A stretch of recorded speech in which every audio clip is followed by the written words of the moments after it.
Hi. This is a bit scary for us.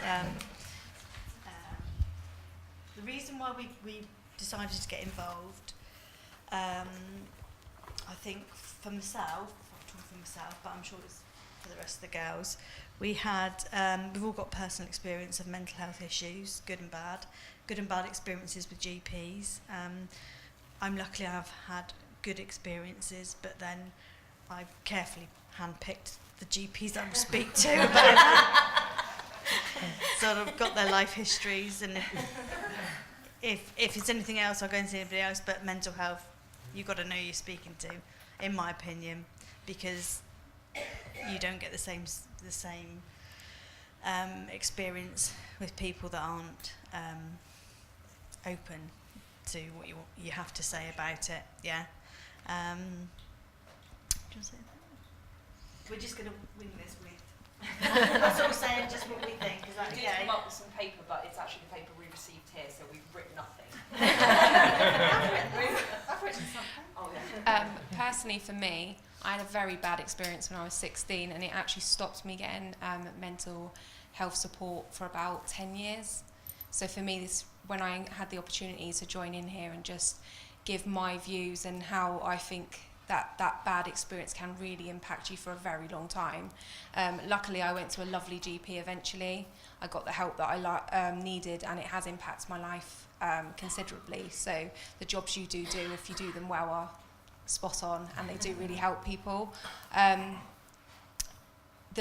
think when we joined here, the language and looking at it from a GP's point of view, sometimes it's overlooked because it is a job. You do it in and out, and we as patients do put you up on pedestals, if you like, and we do think that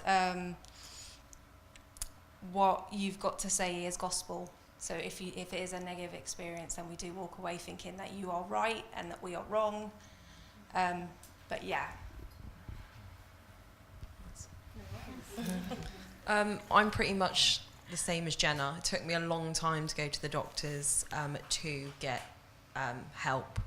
It's only been recently, really, after sort of forming a friendship with the girls, and there is more of us, that I was able to get the confidence to go to the GP and get help, and not be scared or not think that they were, thinking badly of me and that. So, and I got involved really, I suppose, to find out what they really think as well, GPs of people with mental health issues. So, it's been an eye-opener, and it's been good. So... No idea what I'm going to say. I'm kind of the same as all the others. It took me a long time to come forward. My main one was the reason, I'm a mum of two. That is the biggest thing that stopped me going for help. I didn't want to be judged as a parent, not as a person. So, yeah, again, only recently, very, very few months actually. It's took this long. I've been with the girls for 5-6 years, but it's took me until now to go and actually ask for the help. So yeah, I was interested to know from you guys. Yeah, I think we were all, as parents, I think we're all worried that if you go to the doctor, they immediately want to take your children away from you because they think you're rubbish parents. But I think we try harder. We do try harder, yeah, because of we're very aware of our weaknesses, and we want to shelter them from our children. I find with a group of mums that I've been luckily to be friends with anyway. Another thing about being on this board is that you're empowered. You feel like what you say matters, and it's taken on board. And it's really nice that even when a GP or a professional or researcher says, oh, actually that's a really good idea, then you feel like, yeah, it makes you feel a lot better about yourself, and that your opinion's getting taken on board, and hopefully shaping a little bit of the training, so next time somebody else comes in that's in the same boat as us, they have a good experience from the get-go and get the help, if that is medication or support groups in the community or talking therapies, things like that. I think as well with what Jenna just said, like with us being together and having support groups, that is a huge thing, because you know, I think we've got more confident to go to the doctors since we've been a group, you know, and there's more people coming to the group.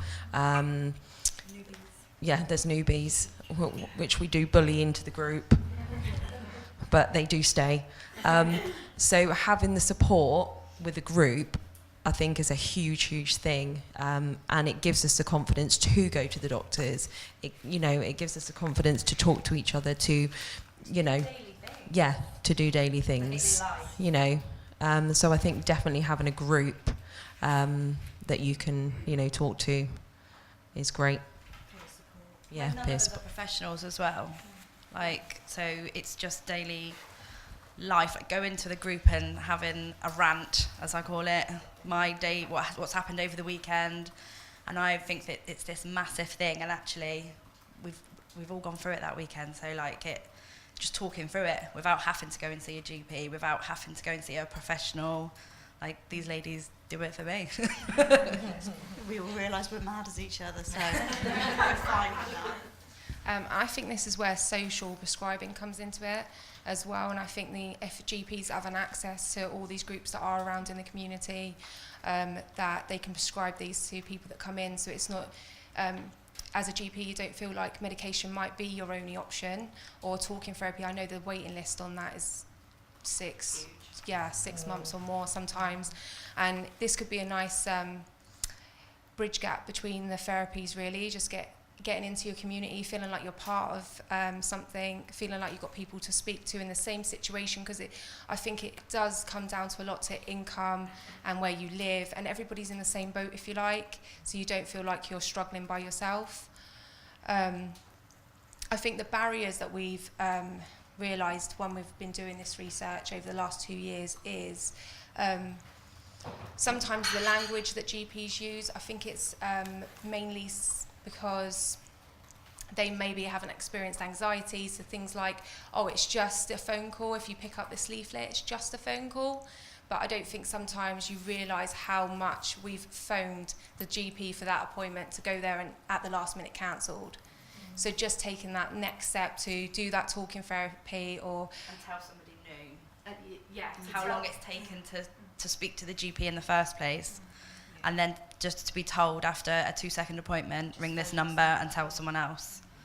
It feels very being fobbed off. It feels like it may not seem it to the person doing it, but when you suffer from anxiety and you have low self-esteem, that really feels you're being fobbed off. But I think you can always, it's just a simple interaction, really. It might not take that long, because I know you're really on like time spaces, like 10-minute slots and stuff. If it was just, would you like me to ring up with you now? Things like that, I know it's just a simple sentence, and sometimes it feels like, oh, well, it doesn't mean anything, but to the person on the other end of that table, it's a great deal. That we really feel like you care then, to be honest. And checking in as well. My doctor phones me every Friday, so we're basically mates now. But she phones me, it's literally sometimes even a 2-minute phone call just to see if I'm all right, you know, how the week's been. That's it. And I know that she's phoning. I don't know when she's phoning on the Friday, but I know she is going to phone on the Friday. So if I do have any worries, or I am feeling a bit, you know, down or whatever, I can talk to her. And say, so, you know, even little things like that. And I know she calls me from home as well, because I can hear a dog in the background all the time. So I know that, you know, she's still, you know, even later, or maybe phoning me out of hours, I don't know, she's still doing it. So that's quite good, I think. And we all still have our children.